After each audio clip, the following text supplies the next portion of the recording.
But you hear me all right? Everything's Yeah, I can hear you fine. grand. Happy days. Boom. Trying this again. Sean O'Rourke, welcome to the podcast, brother. It's good to see you. Long time listener, first time caller. Appreciate it. And I've also been a fan of your work without realizing it the entire time. I'd seen through Goblin Skateboarding and think Philly Halton, the youths piece that you'd done, which was like always stuck out to me, particularly because of the Columbia jacket in it. I was like, you don't really see Columbia jackets like that anymore. It's actually Helly Hansen. I'm looking at a print of it right now. Oh, Yeah. Hey. Got it wrong, man. That's me projecting onto the painting my own Columbia jacket. But they're all the same, aren't they? Same style. Same kind of. But I guess what I wanted to know was what the story is behind that painting. Well, to really get into it, I need to go back to my final year in college. When I was in my final year in college, I really wanted to make work that reflected my own individuality and my own interests. And I was always interested in this like raw aesthetic that you get from inner city Dublin. So I would go around the streets just taking photos of anything that I found interesting. And then I started narrowing my search down to flat blocks, in particular Dolphin House and Trees Gardens, because they're the closest to my home. And around that time, they were getting ready for demolition because of gentrification of the area. And when I went in there, like the thing that interested me the most was the metal plates on the window, because they all had their own individuality, yet they conformed to the environment as a whole. And I found that very interesting. And even the fact that I was going after this aesthetic, I found it interesting because when I was younger, in my teens, I would gravitate towards flat blocks unconsciously, going after that aesthetic, but in a different way. Now I'm going after it consciously as an artist, you know? Mm-hmm. So that was something that I was really interested in, that side for the conceptual side of things. You know, it was almost like my own analysis on myself and the people that I used to hang around. And yeah, I found out then going into the flat blocks that they're actually being demolished. I found out after, you know, going in a few times, taking photos of the windows and stuff. And one day I went in, all the borders on the windows were taken off and it was getting ready for demolition. And I was very interested in the plates, so I knew I had to get my hands on them. And I knew the plates could be used in this way, about looking at them like as a aesthetic, and then on top of it, like the conceptual side as like, you know, facade, the word facade, where it's like, you know, you could use a facade in an architectural sense, where the exterior, or you could use it in a kind of more psychological sense in terms of like the facades we put up, like, you know, our persona that we project outwards. Mm. And I thought this was very interesting. And when I was, you know, I realized the flats weren't going to be there anymore. So I went in every day, just documented all the time, collecting metal sheets, you know, also having to deal with the fucking council to get the sheets was another thing, because the council doesn't have a fucking clue about art.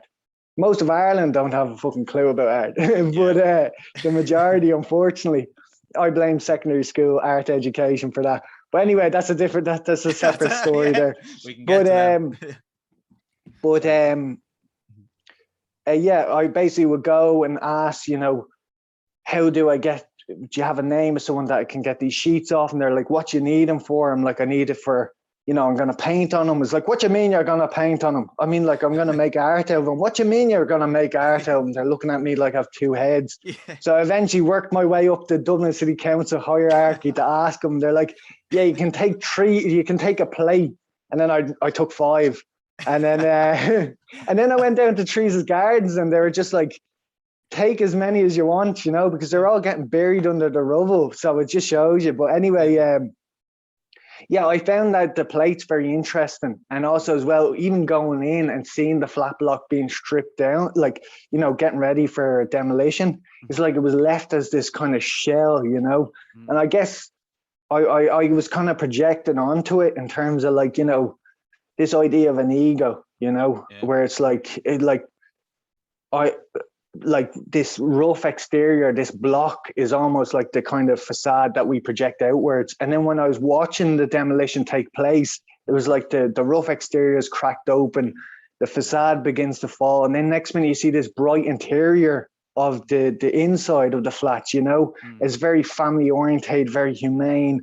And you're like, oh, that's like people from these areas, you know. And myself, in a way, it's like you put up this facade to compensate for feelings of insecurities, but on the inside, you know, there's all these positive emotions, you know. So I was like, oh, that's very interesting. So I made a triptych. A triptych is 3 paintings as one single piece, because I liked the idea of narrative, and I was looking a lot into Francis Bacon's work at the time, especially a painting, his 1965 Crucifixion painting. And I basically modeled it after that. And the idea of the crucifixion, you know, a death and rebirth. I was looking at the death of the ego and the rebirth to something new. So I had these ideas, but it was kind of lost because I was a little bit shy to put this out because it was very personal, especially at a degree show. So I just left it as like, you know, it's commemorating the flats, whatever. And left that other side of it, you know, it almost seemed too far out there. You know, it's very like, you know, I was projecting a lot onto the flats, and I'm not sure would everyone get what I meant. So I was like, I went after that in a very indirect way. So I was like, how could I come at this in a more direct way? And around that time that I was doing that project, I found this old photo of myself with 2 of my good friends from Charlemagne Street flats. And there was like me in the center, you know, hood up, general pose. Actually, if you need a good photo for the intro, I have one. I'll use that one. No, I have an even better one. It did like I show it to you afterwards. But then I also found a photo of myself with my parents as a baby, and it was a similar composition, which I found very interesting. And the 2 poses were very different, you know. It's like one is done in a very conscious manner. So you're putting up this persona, you know, you want to be seen as a hard man, because when you're older, you're very aware of what people perceive you as, you know. But as a child, you're not aware of other people's perceptions. So you just come off as you feel. And in the one of me as a child, I was almost a little bit startled, perhaps by the cameraman, or anxious. And I thought this was very interesting, you know. It's like 2 different groups. As you get older, you're more putting up this facade, and then also as well in terms of like, you know, your social groups, like ones with your family, you're a different person around your family than you are with your friends. And then the plate really encapsulates the physical environment that you're born into, you know. So I found that very interesting, and that's what I was really going after in that piece. And later on, actually, I ended up turning the diptych. That was a diptych, so 2 pieces as one piece. And I ended up changing it into a triptych because I was asked to exhibit at the International Journal for Art and Design and Education. And I painted a picture of myself, my college tutor, Chris Maguire. And it's actually, he was my final year tutor. And I picked him just because he had lovely photographs. And I went after the flats and document the flats, and I didn't even realize only after I showed him all that work, he was like, did you know that I documented Fatima coming down? And he showed me a photo. See the middle, the middle of the triptych. He showed me a photo that he took of Fatima, exact same angle of Fatima, just like the exact same. And it was just so trippy, like, you know. Yeah. But man, that's really cool.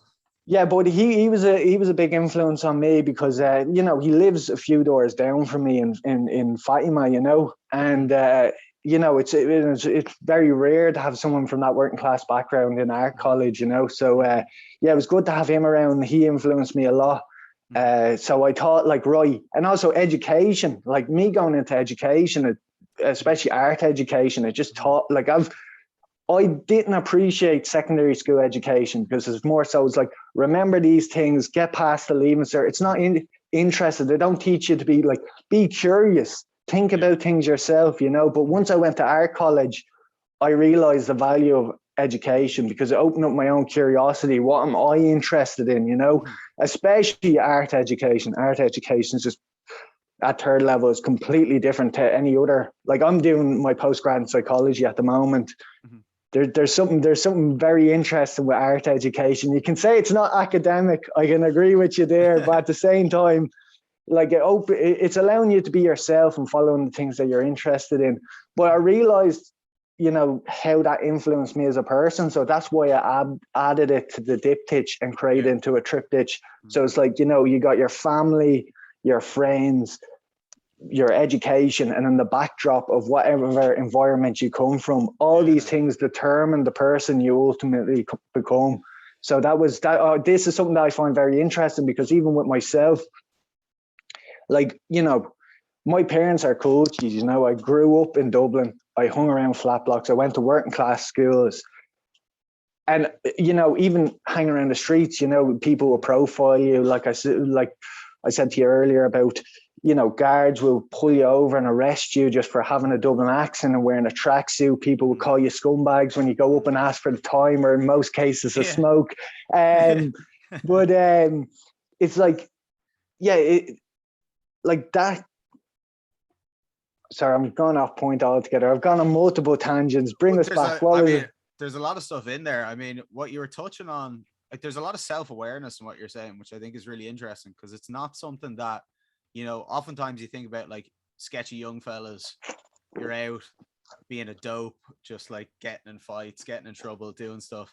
But then you're talking about this kind of lighter side of it as well, which I think is probably quite personal to you and to me as well, in terms of that, even if you were putting up that facade and pretending to be somebody, pretending to be a hard man, there was another side to you that maybe wasn't seeing the light of day and wasn't getting a chance. And so I wonder, like, were you always creative? Did you always do creative things? Did that just come about for you later? Well, I was always creative. I can remember what I said now, which is a very important point. So I jump back to that and go back to your question. But in terms of, again, like, you know, I grew up in a working class environment, but my parents are coaches. So it wasn't like generation after generation of Dublin people living in tenements, you know, even though a lot of my friends would be that, you know. And I realized when people, like, I've often got it from old friends from the past coming up and being like, you know, look what you did, you know, you could have been in prison, you could have done this. Like, I could have went down a bad path, but at the same time, I had good parents, you know. But like a lot of people that I hung around, like, they didn't have that, you know. It was all right to go to jail. It was all right to do drugs. Like, in my household, it wasn't that. So it wasn't me. It's like, we're all coming from different backgrounds. And the longer you're stuck in the generation after generation of drug problems in jail and things like that, it's a lot harder to break. Now, there's a bit of me that, like, will have sympathy.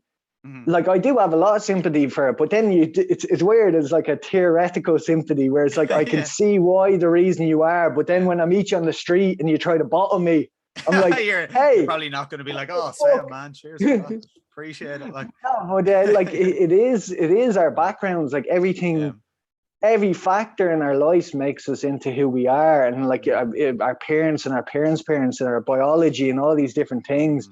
So I'm very aware of that, and that's why I'm very sympathetic, because, like, you know, even though there's some people that I might not want to deal with in terms of, like, you know, I'm trying to get my own shit in order, I can't be bringing this into my life, but I can be sympathetic in terms of, like, I understand the way you are, and I feel like a lot of it's just society, and if society gave you more chances, you would be better off, you know. And also as well, like, a lot of people have gotten this critique as well when I said that from other friends of mine from better backgrounds, where they're like, yeah, but look, they could get educated, you know, there's systems in place. It's like, that's easy to say, like, you know, but if you're not around, like, if there's no books in your home and no one's ever fucking even got past the leaving cert, how the fuck are you meant to go to college? I even noticed with my secondary school education, which wouldn't be the best compared to someone in a private school, there is that kind of feeling of inferiority in third level education, you know, especially then you come in and, like, you might be semi-illiterate, you know,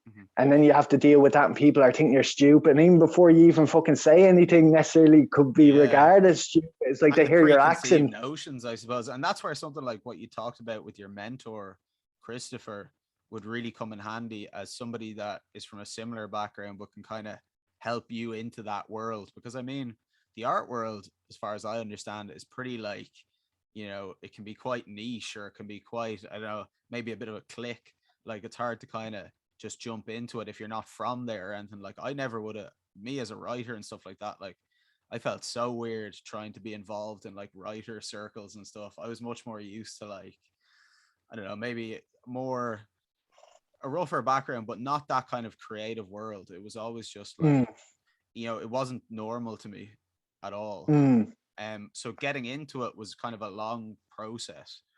And I wonder, like, when you were in college, did you just jump from your secondary school into college, or did you have, did you have to think about that? Were you like, what the fuck am I doing? Am I going to go be an No, artist? it's actually quite, it's quite funny. I used to Yeah. have to do extra English because I'm like severely dyslexic. And in that, like most of the time was just taking the piss until we got like a good teacher. And then she was Yeah. like, right, you have to research what college you're going to. And I was just like, real stupid. I was like, the only thing I'm good at is art. So I just typed in art college. The first thing that came up was NCAD. I'm like, I'm going there. Well, I Yeah. didn't even fully mean it. I was just like, right, you told me to look at something. There you Yeah. go. Yeah. That's what I'm going to do. Yeah. And yeah, I was like in school, like, I just got disinterested in it, where it was like, in terms of, like, I went to two different schools. I went to Sing Street and then I went to Larkin. And, in Larkin, I kept my head down just because I didn't know anyone. Everyone was calling me fucking posh, man. It's like, man, I'm from fucking Rialto. What are you talking about? Like, they're like, where's that? Somewhere posh, is it? And I'm like, here. What you say? And then like, once I went to Sing Street, I just fitted in normally, Yeah. because everyone knows everyone around there. But in terms of like the education that I received, it was like, and I want to be careful here because both schools were very good to me, but Yeah. it was more so it's like, because you're not getting mouthy with people and you kind of keep your head down. It's like in teacher parent meetings, it's like, oh, he's a good student. And then I got out and I was like, man, I'm semi-illiterate, that way. It's like I was severely dyslexic. And there was an art teacher there, two art teachers, and they stepped back with me to do a portfolio. I can remember reading the NCAD portfolio, and it's just too weird for me back then. I was like, this is weird. I'm not doing that. So I went Yeah. to Yeah. Ballyfermot, which was a PLC. Mhm. I got in there, and as soon as you get in there, like, it's a different experience from going from you're the best at drawing in your class when no one can draw, and Yeah. then getting in there and you're the worst. Yeah. I go, oh, jeez, knocked my phone over. But Mhm. yeah, you get in there into like an art college and everyone's much better than you. And I realized, man, I'm shit, I'm Yeah. fucking, I'm terrible. And then on top of that, like, I'd be a very shy person, especially around people from different backgrounds and stuff. And I can remember this little shit, man. He used to, everything I'd say, he put on a Dublin accent and repeat it.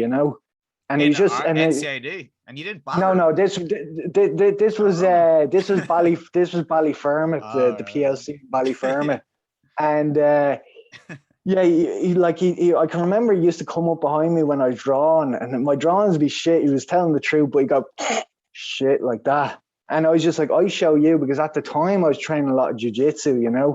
and like with jujitsu especially, like I went from getting like entering Sing Street and getting absolutely battered, probably best education I ever got, like Yeah. battered, like, Yeah. and then realizing, oh shit, I can't fight. So I got into jiu-jitsu Mm. just to be able to defend myself. Yeah. And within a year, like, I'm this little scrawny 16-year-old, and like big bodybuilders are coming into the gym and you're tapping them and you don't see them again because they're just humiliated. Yeah. And then like what I realized there is like, I'm not physically gifted. I'm just willing to put in the time. And Mm. that's the way I looked at the art. I was just like, right, Yeah. I'm gonna just go for it, just get better, show up to all the classes, make sure, like, there's a life drawing class where you draw people in the nip. It's Yeah. like, that's probably one of the hardest classes, because it's just, especially when you're not good at it first, it's just so difficult, because you're drawing, your drawings are turning out shit, and you're there for fucking 3 hours, like, and your hands hurting and all Yeah. this, like, and yeah, I used to just show up to that all the time, just got better and better and better. And then, yeah, I went to NCAD, and the same guy who fucking called me shit and used to slag me came up to me at my degree show because, like, I sold my pieces. I won this prestigious award. Yeah. And he's like, your work's amazing. I was like, thanks, you fucking little shit, you. It's about fucking time.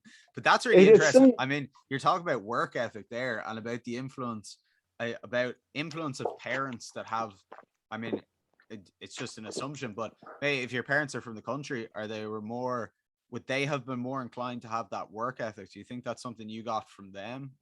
Or is it something that um, you just had to pick up on the way? Uh, I don't think my parents are pretty chill, man. To tell you the truth, like Yeah. they're not. Yeah, I'm probably much more ambitious than them, but they gave Yeah. me a good life to allow me to be able to pursue a lot of these things, and not like I didn't come from like money or anything, but like they never ever like made me feel like you were poor necessarily, like Yeah. it was more so other people make me feel that way, but like they never, like they'd always, like if I want to do martial arts, they're just like, back in the day, they're like, here's some money for training, or like they were very generous like that, and they Yeah. allowed me to pursue these things, Mhm. which I can appreciate. Like they never complained being like, oh, that's too much money or whatever. Yeah. They were like, even though we didn't necessarily have it, they'd always put that stuff aside for them types of things. Mhm. But yeah, I tell you the truth, most of my ambition probably comes from listening to old school Joe Rogan podcast, man. I'm an OG. I know he's a bit Me too, controversial bro. nowadays, man. I was listening to him back in the flat smoking joints, right? And Man, we'd be I've listening got to a him few talking about stories about that. smoking DMT, right? And I Yeah. turned to Alan Byrne, I was like, what's he talking about? Alan's like, is he talking about smoking crack? Is he? And I was like, yeah, I think he smokes crack, man. We thought he was talking, we didn't know what Yeah. DMT was, Yeah. but like it was just funny being like, here's a guy, in fairness, I Mhm. went back and listened to some of them podcasts, man. He Yeah. does not go on like he's 40 years old in them podcasts, man. Yeah. He goes on like he's 16. But the whole thing was like just hearing someone who's like, right, I wanted to be a comedian and I Mm. pursued that, and I ended Yeah. up making it happen, and a work ethic and all that, and just having a better life from that, pursuing things that you're interested in. Yeah. That's what resonated with me. And Mm. there's no one around me like that. Everyone around me was either like, like just selling drugs or fucking around, or like Mm. even just the people who were meant to be like, you know, doing well were just like in normal, stable jobs. Like the best thing you could Yeah. hope for is a job in the fucking civil service. Yeah, the So arts it's is like, like way out there, man. I kind of was the same way. Like, I didn't really, I mean, my dad is a writer, and that was the only basis I had. Like, he's not, he writes screenplays and has done well out, but this was like when he was like in his late 40s, 50s, he kind of started doing it. But I didn't know anybody that was like a creative professionally. Like in Ireland, that seemed, and I mean, Ireland's a creative enough place, but I just feel like it was so far from my mind as a young fella that it was like almost like coming out as gay or something when you were telling people you're like, I want to be an artist. You're like, everybody's like, what do you mean? Like, this is kind of, yeah. there's Again, I such think it a comes down to the education system, because mm, don't get me wrong, mhm. like in the creative scene in Ireland, like we're pretty amazing. I think we You would just think, lack yeah. confidence. Like, Yeah. that's the only thing. And also Mm, we're such a small nation, but the reason it's so hard to make a profession within Ireland is just because people don't care. Like, they don't understand that we're still in this mode of like, to mhm. be in like good art is like, I'm gonna draw this horse, and if it looks like a horse, it's good. It's a good Yeah. art. And Yeah. it's like, I even like, talk Uh-huh. to people who are secondary school teachers about this. It's like, I try to, like, we shouldn't be teaching art in school. We should be teaching creativity, because Mhm. like, if you teach, look at the amount, not fuck all people from art, like who does art in school, going to art college. Mhm. So why are you teaching that skill that they get good at, and then it's no use to them in the future? But you could teach them what creativity is. Mhm. And then that can play into sports, entrepreneurship, Mhm. whatever the fuck they want to Mhm. go after. That plays Mhm. into every aspect of life. If you want to be a scientist, whatever, Mhm. you need to be able to visualize these things and imagine them. And Mhm. just straight up drawing is like, it doesn't make like, like it's a good skill to have. Don't get me. I'm very into Yeah. the technical side of art, but Mhm. and I appreciate the craft of it. But I think that the creative side is more Well, important, that because it kind of, plays into more aspects. yeah, it reminds me of what you were saying there. Sorry to cut across you about the metaphor of the flats as like the facade on the outside, and then on the inside, the kind of the more, I suppose, the hidden things about it, the homes, the more private stuff, the families, and how it seems like that your training in art allows you to kind of figure that out about yourself in a way, and about maybe the people in your community or the people that are like you, and even like myself. It kind of gives you a different way of looking at your situation, which maybe you don't have if you're not creative. Because I mean, there was probably lots of people that could have looked at those flats and just gone, "Ah, yeah, it's fucked." they're in bits. Like they wouldn't see the same kind of thing. Do you think the art training has trained you to see things that way? I think I am a little bit naturally creative in ways, because just like mad thoughts and things that I think are funny are not normal to like, I'd say jokes and people are like, what the fuck, you know? Like I think differently, obviously, but at the same time, I did like looking at like the kind of art that I made in secondary school, and then once I went to college, and understanding that, like the big, this is what I was saying about art college is completely different to any other kind of like degree you might get. Because for instance, if you ask a tutor, if you're doing a science degree, like what do I need to do, and they tell you everything, you follow that step by step, you're going to get an A, right? Yeah. In art college, the amount of people that followed everything the tutor said and they got a C and they're really pissed off. And I never listened to a fucking word anyone said, and I got an A. So, you know. That's so true, man. That, like, it's hard to teach. That's the other big problem, man. It's hard to teach people to be artists.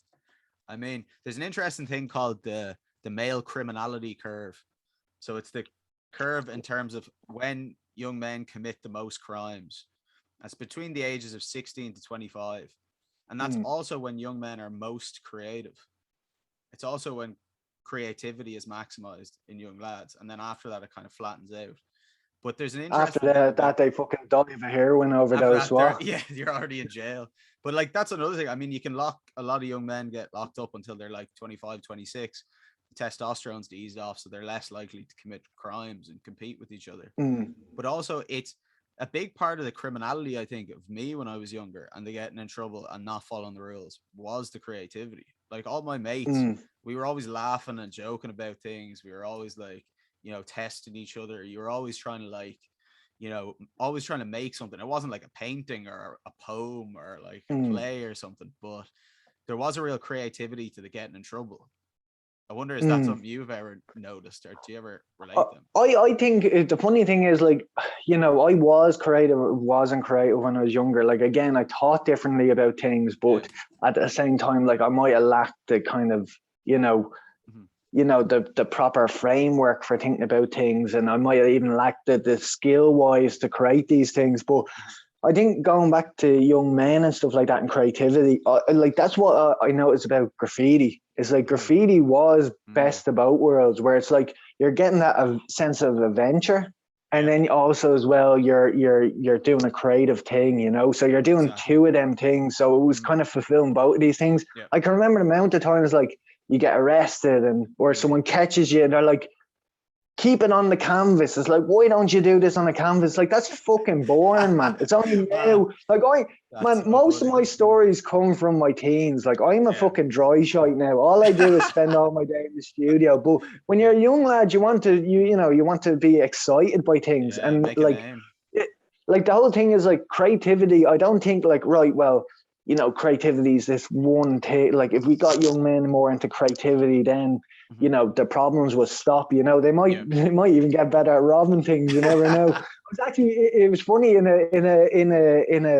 a criminology module that I was doing. They're talking about how creative car robbers are. You know, in terms of ways that they can hotwire things and stuff. No, that just came to mind there. I just thought I'd mention it. But in terms of like, I don't think like art or necessarily like, I think creativity is very important, but in terms of the art sense, I don't think, again, we're using them interchangeably because of our society, but not everyone fits into the art side of things in that sort of creativity, you know. But I think for young men in particular, I taught this a lot, but I think they all should do some sort of martial arts, because like, you know, it's getting that. It's another kind of art, isn't it? Like, it's a big part. Yeah, it is, but it's not look. Even though it's in the name, people don't look at it that way. But again, it's creative, you know. Depending on you, it's your own. You're expressing your own individuality between what you're interested in, your body size, your coach, your environment, your training partners. All these will form your game. But going back to the reason why is like, I feel like now not every young man, but I think majority will have this kind of, you know. Especially at that age, like hormones are going crazy. You don't know how to control it. If you just leave them with nothing to do, they're going to get in trouble. But if you put them into an environment where you learn discipline, respect, all these things that martial arts give you, and at the end of the day, you can have a fucking knock at the end of class, like, you know, Yeah. and it's Well, that's true. it's It gets socially the energy out. acceptable. Yeah. You know, it gets it out, and at that, your bollocks, like, the amount of times I trained and something that come up, either someone says something to me or something that would normally stress me out, and I'm just after training, I was like, don't care. Yeah. I don't care at all, you know? And it absorbs all your energy. Like, I find it's really interesting that you mentioned graffiti, because that was a big thing for me as well. I mean, going out, like, tagging, and even just like in school, instead of paying attention, you just be writing like hash on your notebook or just loads of shit. It's just like, was that your tag? Was it hash? Yeah. What a great tag. I invented that. But yeah, I remember my teacher actually rang my mom, being like, he's writing hash on all his notebooks. And they called me in, being like, you know, are you on drugs? And I was like, I don't actually know what it means. Somebody's older brother just told me about this thing called hash, and I've just been writing it everywhere. I was so fucking clueless, like. But boy, what age were you? This was in like 5th class, maybe. 5th class, Jesus, man, you were into the game early, man. I only got into graffiti in first year. Hadn't even smoked a fag, but like, yeah, it was just, I don't know, anything that was dangerous or was like, you know, risky and would make a name for you as well. I suppose you wanted to like go out and like get a bit of status, get a bit of fucking, like, you know, get a bit of attention, or a bit of like, if you were the mad cunt, you were kind of the man, and everybody, you know, looked up to you, or like, you know, you'd impress the girls or whatever. But I feel like you can channel that into other stuff. Like, you can channel that into martial arts, like being really good at martial arts, even if you don't compete in it, gives you that sense of confidence. It gives you a sense of status. And art can do that as well. I mean, being good at art, people appreciate that. People are like, fuck, that actually changed me, or that, like, you know, that moved me in a way. And you're like, right, shit, there's a status to it, but there's also a kind of like a position for it. You know what I mean? You can be somebody who does that. And I guess as a young fella, how do you communicate that to young fellas? Because I didn't really, I mean, I was lucky that my dad was into martial arts, my dad was into writing and stuff, so I kind of got that from him. But if I didn't have that, I don't know what I would have done. Like, I would have just kept getting in trouble, or I would have just got a shit job. Like, it really is about that influence. Yeah, you have to have that there. Like, even for me, again, going back to my dad actually used to do it. Like, he never really properly got into it, but he used to play around with painting, and also he used to be into karate back in the day, you know, and that's how I used to do Taekwondo first, and then I got battered. I was like, right, well, this doesn't really work, does it? And then around that time, I was listening to Joe Rogan and stuff, and you're just like, oh, this jiu-jitsu thing seems like the bee's knees. And I was doing kickboxing at the same time, and I just had to pick what too much time was taken up. So that's another thing as well in terms of influence. Like, my PE coach brought me down to my jiu-jitsu gym. Oh, really? You know, we used to do judo and go to judo competitions in Sing Street, and then he was like, apparently there's a martial arts gym that does all different martial arts, and we went down to this judo class that were for kids. So all the first year, we were in 5th year, all the first year students be like training there, and the owner of the gym came up and was like, what you lads need is jiu-jitsu. And I went down. It was just like, really just like throwing you to the wolves. Like, there you go, spar. And it's just like, you don't know what's going on, but you knew that there was something there. Like, the whole thing for me was like, do you know when someone chokes you or gets you on an arm bar, and you're like, I would have been fucked there. I want to do that to other people, you know? And also, like, not do it to other people, but you get what I mean, being able to do something if I needed to do it, not going out causing.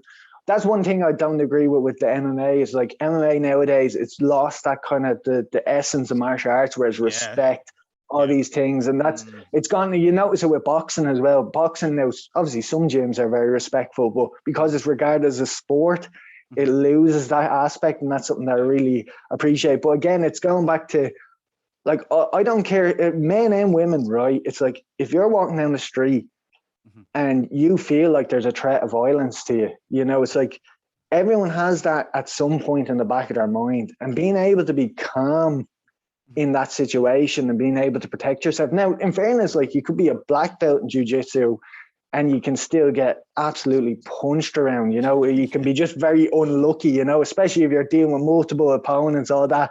Learn a few sprints as well. Get good at sprinting is a good thing as well. But in terms of like, I think everyone should really train, especially men, but I think everyone should train, because I think, you know, just to be able to protect yourself, you know, it's a vital thing. And then having that there, and just so you don't, like, it's one thing having status from art, but it's another thing having status from like a martial art, Being because able to like fight, art, at the end of the 100%. day, you're very respected in this niche kind of subset of society. But then on the other point is like being able to protect yourself, like everyone can, for that's needed, like that's a need, you know. Yeah, there's a lot, man. Exactly what you're saying there. But like another thing is the talking about the facade of strength with the young men, that they have this, like, you have to act like a hard man, but you're probably not a hard man.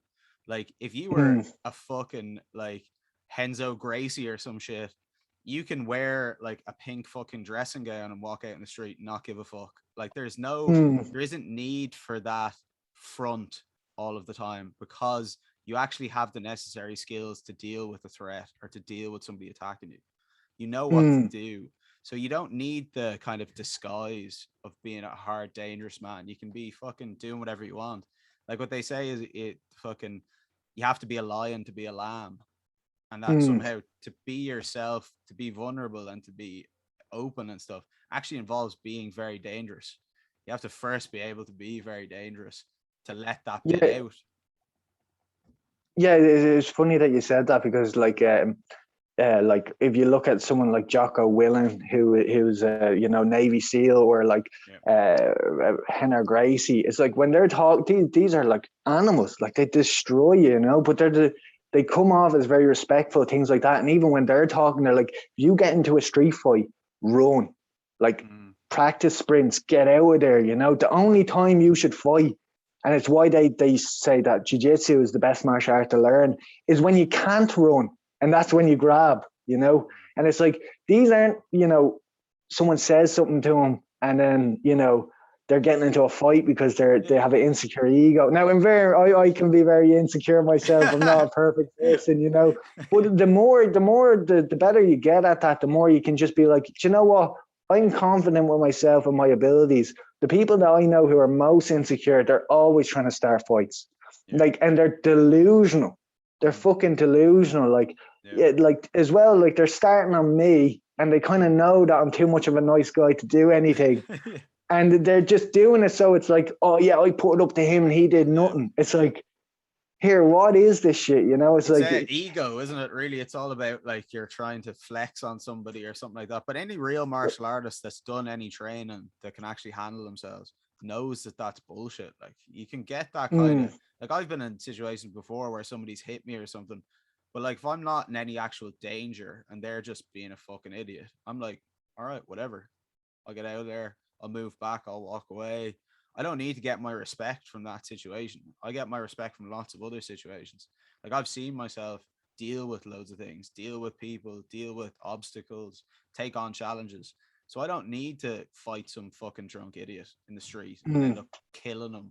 Or like if you hit somebody with a right hand, they hit their head on the curb and then they die. Like it's a risky business. But I think martial arts, like what you're talking about, when it becomes sports, loses its way. It loses, and it's coming down to what we're saying here, which is the art. Like jujitsu is the jutsu is the art.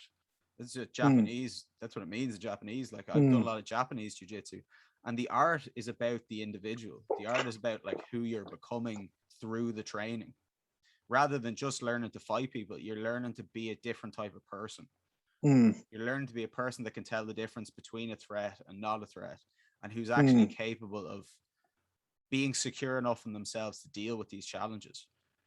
And that process, I think, is something that you don't really get in many places. I don't know if you could get it as an artist. Maybe you can, but certainly as a martial artist, you can learn, you can become that person if you dedicate yourself to it.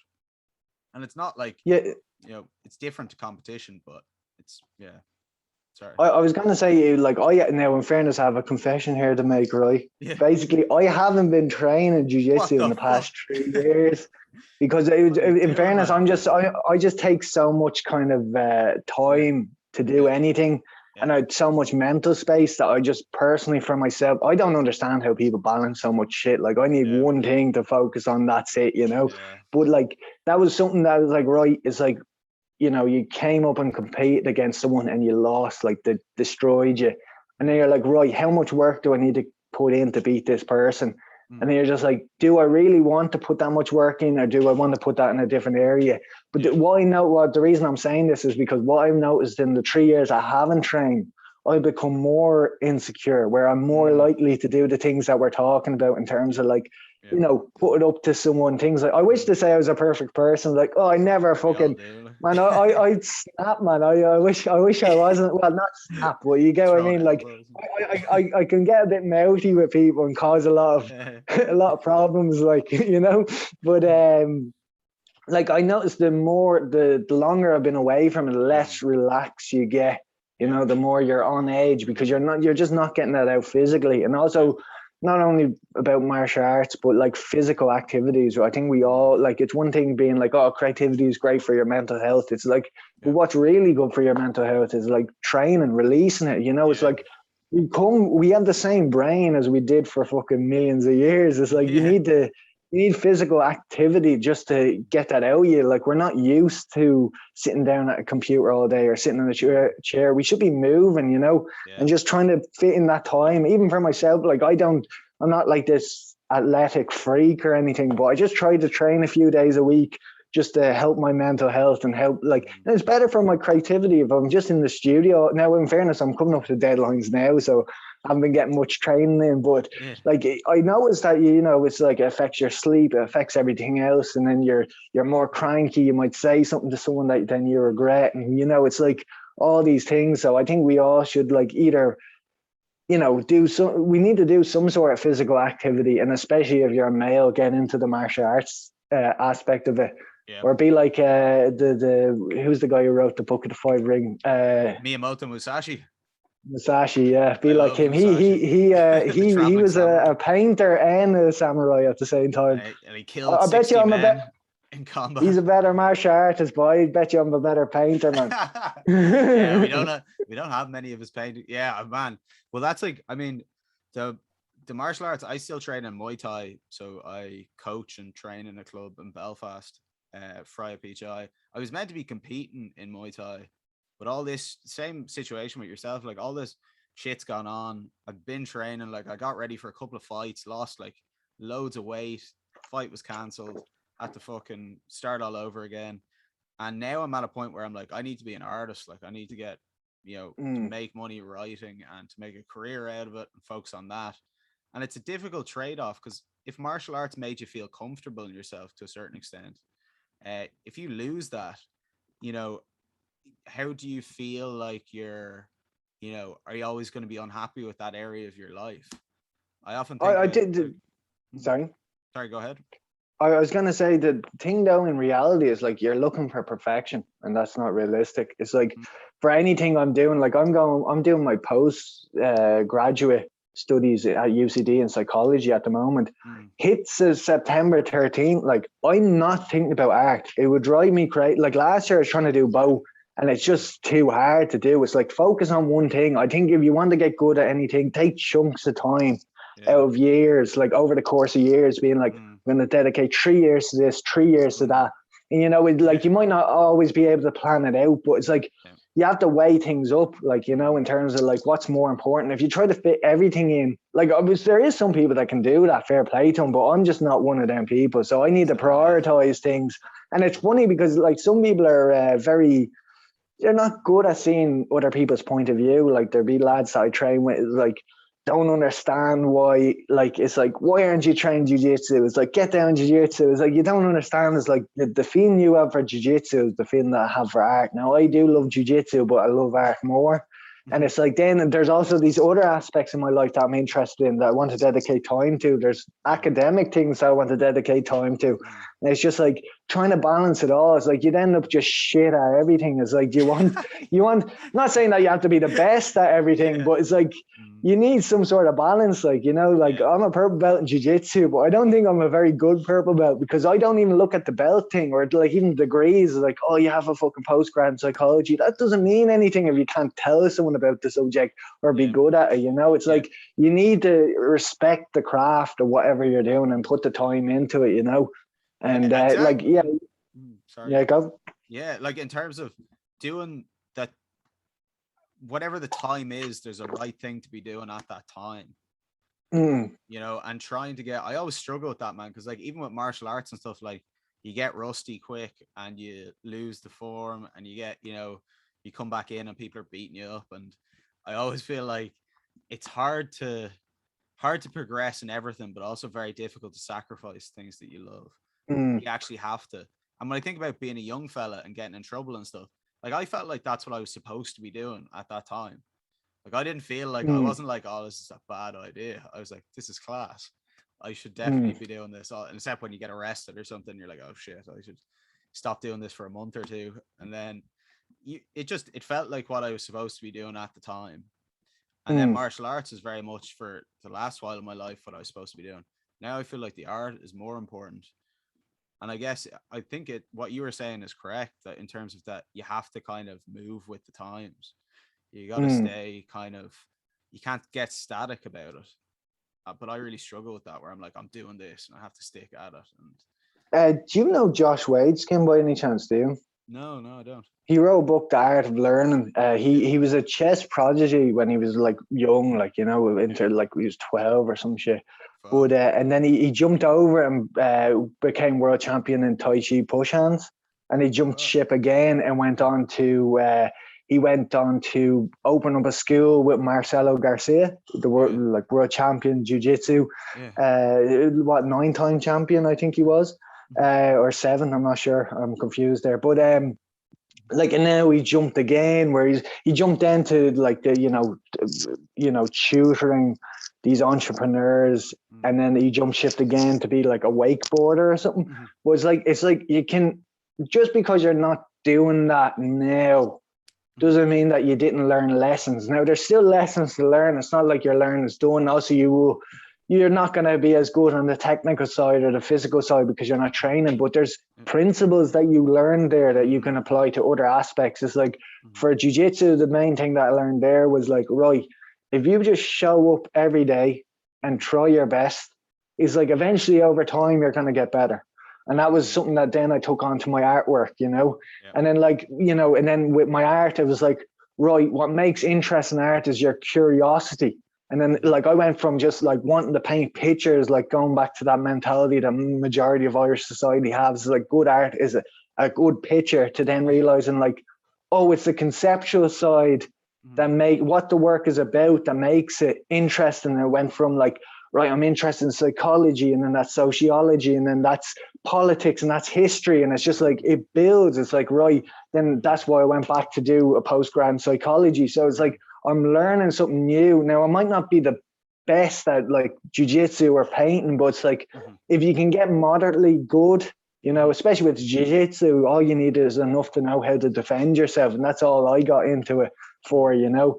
And yeah, if you can get all right at 1 or 2 or 3 things, it's like, then you know, you can be yourself, you know, as long as them things are actual interest and you're not getting them into them for external reasons, you know, you're getting them in for your own curiosity and your own self. And then you're able to make art. It's like, even with your writing, pretend if you just said, I'm going to just practice writing, the craft of writing. It's like, well, then you're not going to write anything fucking interesting, because you need experiences to write things, you know. That's such a good point, man. It's so funny. When I did my MA, like in college, there'd be a lot of people that would come in that hadn't, like, they might be decent writers, they might be good at spelling and grammar and stuff, but they had no life experience at all. So there was nothing that they could write about. They'd gone from like school to a degree in creative writing to a master's in creative writing, and they had great writing ability, but nothing to say, like no story, nothing, no crazy shit. I was like, you'd actually be better off going out and getting arrested a couple of times than continuing to do this. Like, you would have, here's a bit of gear, smoke that there, yeah. Smoke that, come back get in this car, let's go. It was just like, they just lacked, like, there is that aspect of creativity that you have to know, you know, the wild side of things. You have to know kind of where the edge is. I've talked about that recently with a guy I did a podcast with, a German guy, like, that the art kind of exists on the edge of what you know, like what you're talking about, where you're figuring stuff out. It's a process of learning, but that edge keeps moving. So like, once you figure something out, you kind of have to go on to the next thing. But you know, what is the what you're developing is almost like an instrument. It's like your Mm. artistic mind or something. Yeah. You like, again, going back to like people, I even noticed in the course I'm doing, it's no critique. It's like, that's the way they were brought up. But it's like they're very, like, they might be much brainier than I am and more academic, but like you just kind of talk to them, you're just like, they're talking about the stress of the leaving cert that caused them. It's like, what the fuck are you talking about? I nearly failed my leaving. Like that was the least of my stress, back in the day, Yeah. and like you just get the sense that they have no real life experience, like you said. And it's like, in terms of that might be good for, like, in terms of like, if you want to be a scientist or something, maybe, but like in terms of like, or go down this very academic pursuit where you have to be dedicated to like the literature. But like when it comes to just like what we're doing, you need to be you need to make the work engaging. If you're just a dry shite, no one's ever gonna fucking engage with it. And also as well, on the extreme side of things, is like you could spend all day going on fucking mad holidays and fucking doing drugs here and doing this and that and never make any art, and you do nothing the whole time. Well, you can't be that way. You need to be somewhere in the middle. But I think even for myself with my art, it's like, that's something that I got in a bit of conflict about, in terms of like the work. A lot of my work is coming from me as an adolescent. Now that's like 10 years ago now, so it's like I feel like I'm just drawing from the past. And then there was one year where I just tried to do something new. I spent like a year and a half on it, and I just completely fell apart. Like, I ended up not liking the work. Other people ended up not liking the work. And I realized, like, this is not going to work. And you're after putting so much time into it. Now, I learned a lot of stuff, like, about materials and stuff doing it. Yeah. But there was that conflict. And then it just clicked with me about this idea of curiosity. It's like, just like, you don't need to go and hang around these areas anymore, because, like I said, I'm in the studio most of the time. It's like, you can come at this from a kind of like theoretical or academic sense. Now, I'm not an academic. I'm not claiming to be an academic. I'm just using that word because that's what it is. Where, like, like I said, it's like, I'm going from my own experience, hanging around these areas, looking at behavior from a very subjective point of view. And then it's like, oh, wait, I can use psychology as a lens to examine this. And it's like, do you know what? This actually relates to society, and that's sociology. And it's like, right, culture, you're like, critical theory or whatever. And it's like, politics, that's a whole other realm, which I tried to stay away from for so long because it's just such a messy area. But it does relate.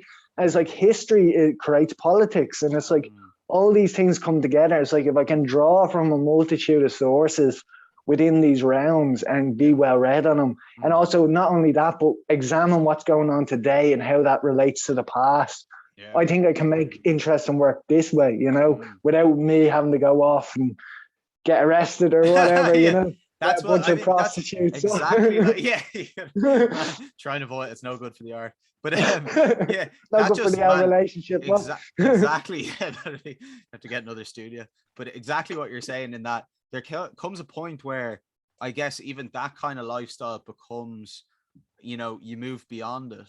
But then if that's what you're dealing with, like if that's your material, in a sense, it depends how you look at it. It's your perspective on it, that whether it's exhaustible, or can you see, the universal in the particular? Can you see the full human story in, your own individual life? I tend to think that's what art's about a lot of the time, is like something that we can all see ourselves in, despite the fact that it's one person's life. And you're like, holy shit, there must be something that's common to all of us that we're not aware of. And then we're like, it needs to connect, like, like there has to be some sort of connection at some level, whether it's like, visually or conceptually. Like, art should hit you at, not like really good art, great art will hit you at multiple different levels. But it's all right if it just hits you visually or whatever. It's like a connection. That's what you're looking for. Now, in fairness, you have to realize, though, it won't connect with everyone, because some people, even I can remember someone who's fairly well established telling me to not go towards the working class side of things, because a lot of my art focuses on working class, because I'm talking about the background, the backdrop that I grew up in, the people that I hung around with. You know, like even my dad is a mad fucking socialist. So like Yeah. there's all these Yeah. different elements Yeah. that made me look at these things that I didn't realize when I was younger. It's only examining back on it that, like, you know, the school, I went to fucking Larkin Community College, like named after Jim Larkin, the fucking Yeah. socialist, you know. Yeah. It's like in the inner city of fucking North Dublin, and then like going to Sing Street, which is like bang on south side inner city, hang around Charlemont Street flats, Yeah. all these different things.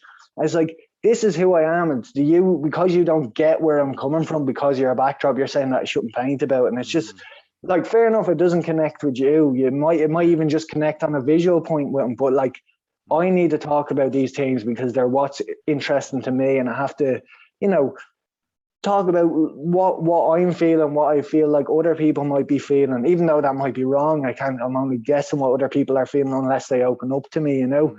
But yeah, like I don't think a lot of people, even going back to the whole college thing, is like you're in college and you tell someone a story from back in the day and their mouths wide open. They have no, you know, they don't understand the stuff. Like, and even my life is very innocent to other people. Like I said, like, you know, people who grew up generation after generation where they're witnessing crazy stuff. Like even a friend of mine from the flats, he's going back to college to be a psychotherapist, and he was very intimidating because he didn't have a leaving cert or a junior cert or anything like that, you know, but he got in on his story alone. It shows you how incredible his story is. But he was real intimidating on the open day because, like, you know, you got all these people that are very academic, you know.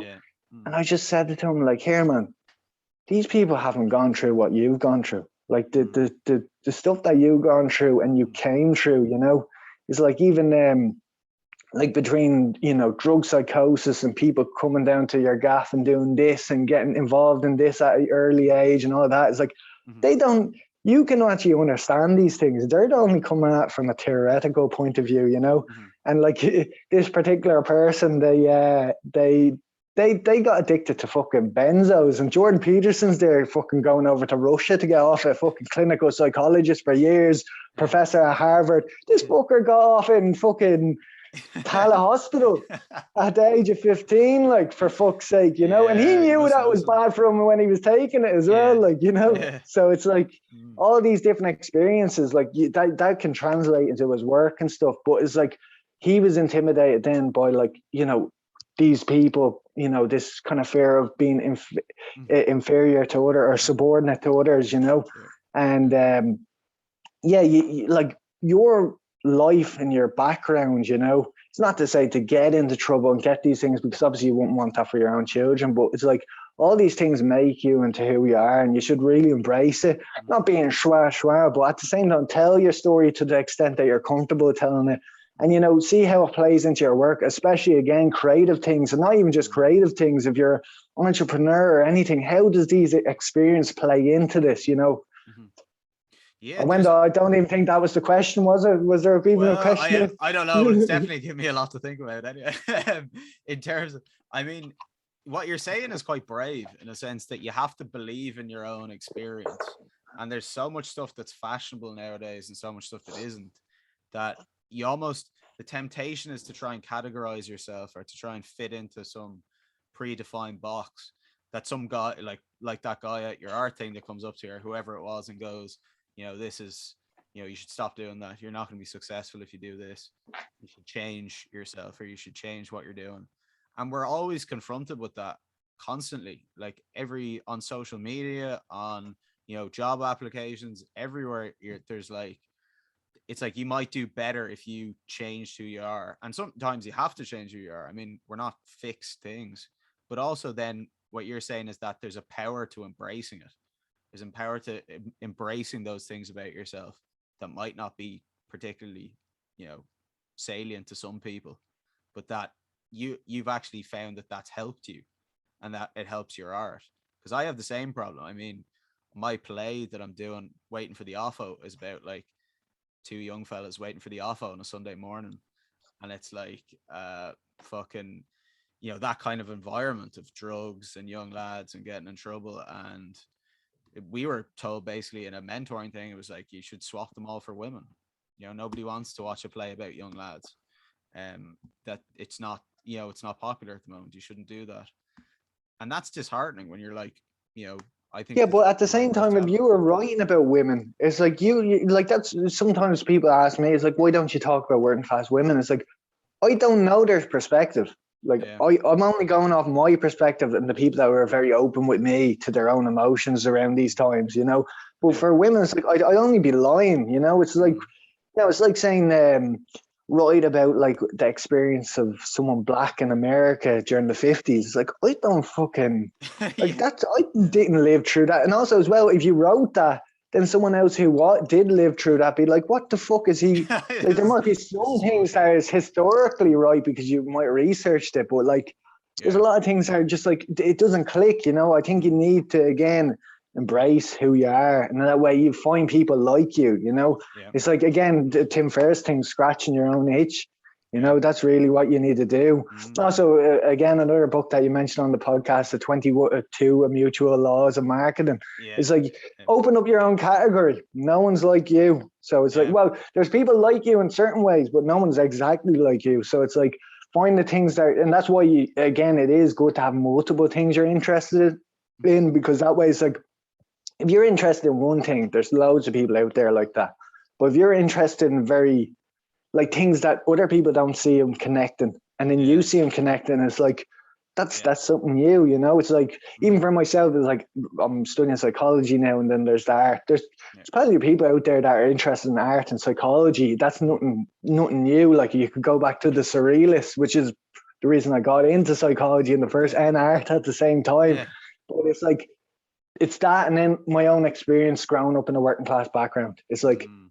this all meshed together then Yeah. creates Mm. something new, you know. And then also the more that I read about particular subjects, and then also it's like the Irish perspective, you know. Mm. It's like you can be like talk about art, and also art's a very broad thing as well. Like Yeah. art isn't always going back to, most people think, drawing or painting.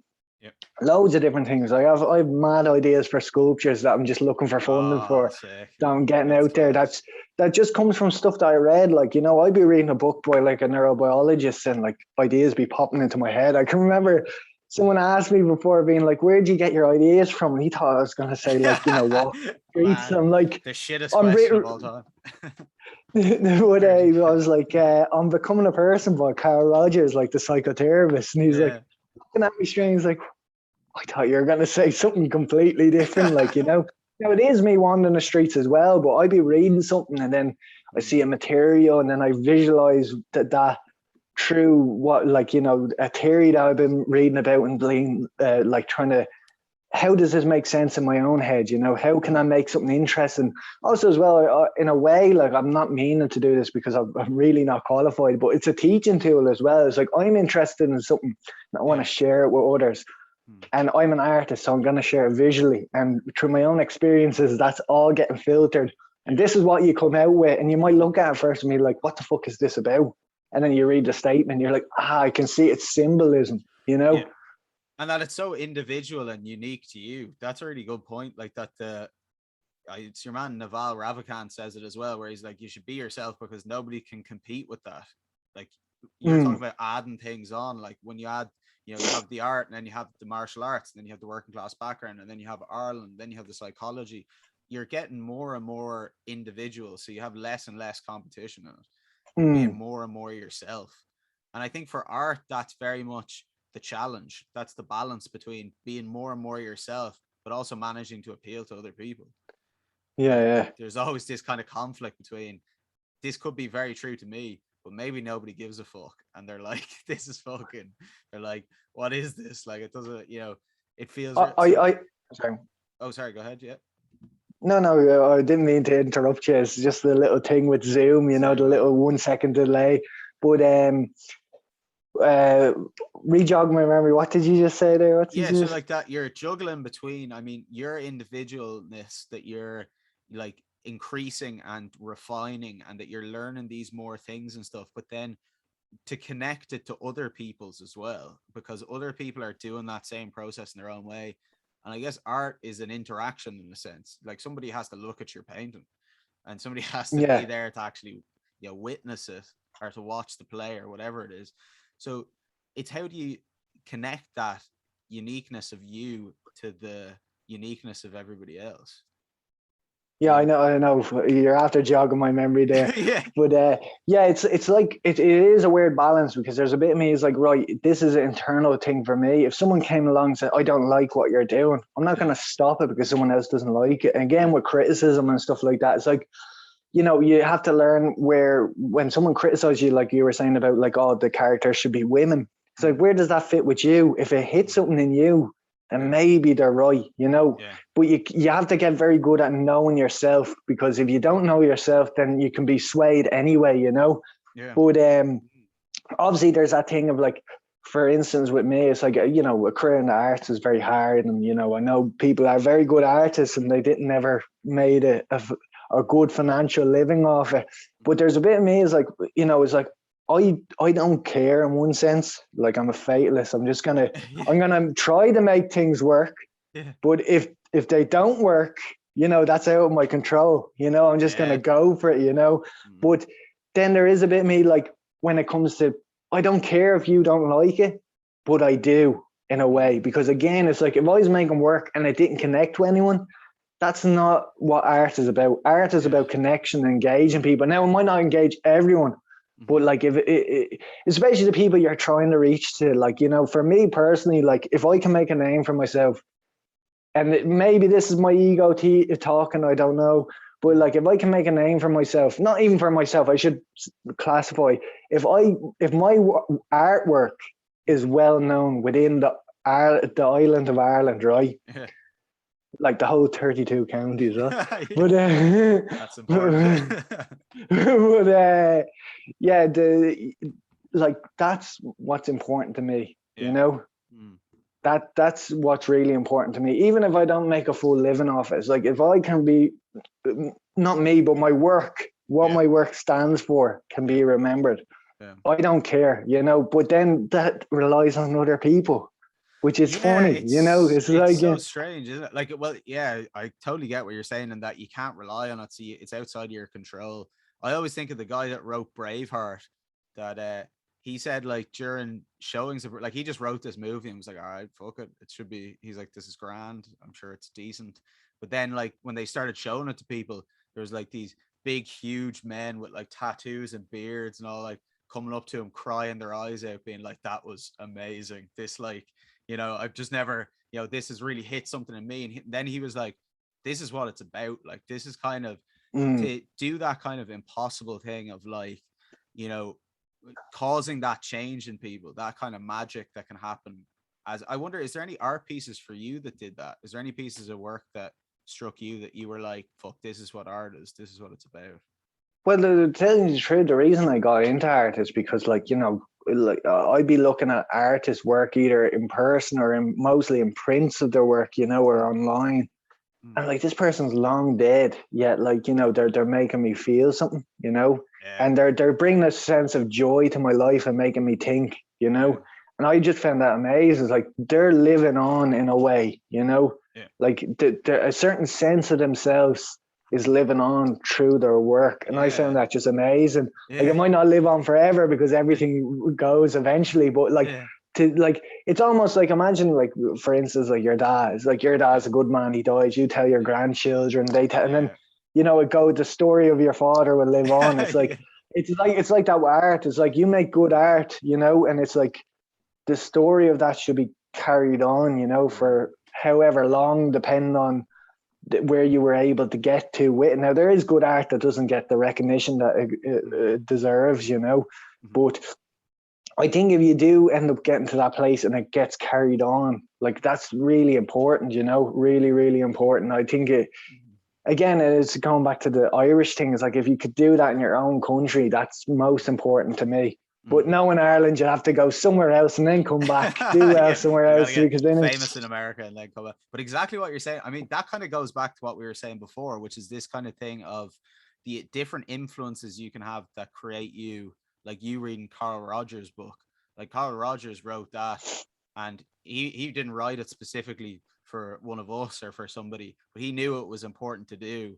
And then people read it and are influenced by it, and he's kind of aiming at, so he's saying, like, this is, what I think it is, and this is how, you should act or whatever, or this is what you should know. And that art can carries that kind of message through time. Like you can come into contact with it, or you see a painting or something. Like I'm thinking of like Hieronymus Bosch, which I saw, which I was like, fuck, this is like so crazy, man. It makes you think about the mind of this other person. It connects you to something bigger than yourself, something that like seems to go on across time from human beings, from like the first cave paintings to now, like the logos or the spirit, and that even like young fellas from Dublin like us can get involved in that somehow by making things. Like that's kind of how I think about it. You're contributing to like a tradition of art and Yeah. you know, human experience. Yeah, you're building, because like we were talking about, there's no one, like, I think when we think about like, oh, he's a very creative like individual person, it's like no one's really an individual. All an individual is like, in terms of individuality now, is like, right, you just happen to grab a multitude of sources rather than from one source. And that's what creativity is like the person who's uncreative, that is like going back to art, right? The person who might be a good drawer but very uncreative will pick one source and take from that. The person who's creative will take from multiple sources and knows how many sources he should and shouldn't use, you know, whether like visually or conceptually. Even with myself, it's like, you know, I find the image that I either take or find the image that I like, paint it onto one of the plates. The plates is like a material themselves taken from somewhere else. And then there's all this conceptual stuff getting piled on top. And even like, yeah, like I always find that very interesting. You know, when you find like an academic or an artist, either or, but you find someone that you're interested in, you're like, who influenced them? Yeah. You know, I love looking at people's influences, and then you can track it back further and further. So it is like this collective unconscious, like these archetypes building on top of one another, and they're all going their own way. Like, you know, it's like, even the other night I was looking at, do you know David Harvey? Do you? He's like don't know the the Marxist professor. I don't know what college he's in, but I was just looking at his influence just out of curiosity, and it's like he looked at Marx not as like a way of like, you know, economics, but he looked at it as a way of like analysis of society. And then you look at other influences, like, oh, he's influenced by Freud, which you can see the link there, you know, and it's like very interesting going back and looking at people's sources, being like, I can see why you're using this person, because that play, like Freud will play off that, and then you're looking at society because you're a geographer, you know, and then you're using that, and it's like all these different sources. Then it's like I love tracking back people's own influences. Even for myself, it's like I got like the three joints of my own, like, you know, like inspiration artistically is like Anselm Kiefer, Francis Bacon, and Lucian Freud. Now I've been told by people like you need to add in more influences. It's just like, I'd only add them if it clicks, you know. If they don't click, I don't feel need to add them, you know. Well, those are some pretty fucking sick influences, man. I saw Lucian Freud before in Berlin in his the exhibition he did in the National Art Gallery in Berlin, and it was like haunting, man. Seriously cool though. And he would have had, I suppose, the influence of psychology as well from, you know, Freud himself and Edward Bernays and all these guys. Actually, he didn't at all, man. He fucking had nothing to do with. The only thing that influenced him from his granddad was fucking his drawings of like biology that he used to do when he started out on his career. Like, but I guess how like even with sorry, go ahead. Yeah, even with his work, it's like he was influenced. Like he used to paint very realistically but flat. And then he looked at Francis Bacon, who used marble dust and all sorts in his paintings that created this thick texture, you know? So like he took from that. So the two of them would influence, like, I like his kind of like, you know, representational style. And then also as well, the thickness between Francis Bacon and him of this, like, you know, material that they mixed in with the paint. And then like got Anselm Kiefer. I'm not sure if you know who Anselm Kiefer is, but he grew up after the war ended. So a lot of his in Germany, and a lot of his work would be like, you know, he'd get like these concrete boxes, like huge, like the size of buildings, and stack them on top of each other, and there'd be rubble everywhere. And it's like, that's going back to his childhood. And then also as well, he's like looking at German identity. And when he first hit I can remember he's doing some sort of art fair, and everyone was calling him a Nazi because he was trying to track back where it came from in German society. And because he was doing that, people were calling him a Nazi. And that's something that yeah, but not only his aesthetic, but his conceptual side is very interesting to me, because I'm very interested, not only the working class thing, but Irish identity. It's like, if you look at like Ireland throughout the years, it's like we're always a subordinate to, most of our history is that we're being a subordinate to England, you know? And even in our own society now, you got like different classes that would identify, you know, they change their accent not to sound Irish and stuff. It's like, this is all playing from the past. Now I'm very interested as well. It's like, where does our political identities come from? You know, it's all come from our background, you know. And that's something like I'm a novice on it now. I can't really properly speak on it, but it's something that I really want to look into in the future. And it might take years. Hopefully I get to do some writing on it as well. Yeah, man, that's exactly kind of what I'm thinking in terms of that. Like, it opens up a doorway to different places. I mean, like, it kind of like that guy doing that in post-war Germany, that then you can, if you understand that, you can get a little bit of what it was like to be there. You know what I mean? And it allows you to like travel through different places to understand what it means to be a person in general. I think it's this kind of, it's educational, but educational in a way that you can't really teach. You know what I mean? It's like the because it hits you on a level that's not conscious. It's not something that you're like, oh, I'm thinking about this. It hits you right. Like, if it affects you deeply, it changes you in a way you don't understand. And that's really what I aim at with art. I'm not saying I can do it, that I've actually ever managed to do it, but that's what I'm looking for. I'm trying to create that thing that can do that can make people feel that connection to something larger than themselves, because that just changes everything, man. It makes life so much more worth living than like the normal state of affairs that are pretty shite. Like, you have to fucking pay bills, sound right, eat fucking toast and stuff. You gotta like we sound like right narcissists now. Yeah, we're the best. Woo. No, well, I don't know. It's aspirational. I'm not saying I can fucking do it, all right? Hands up.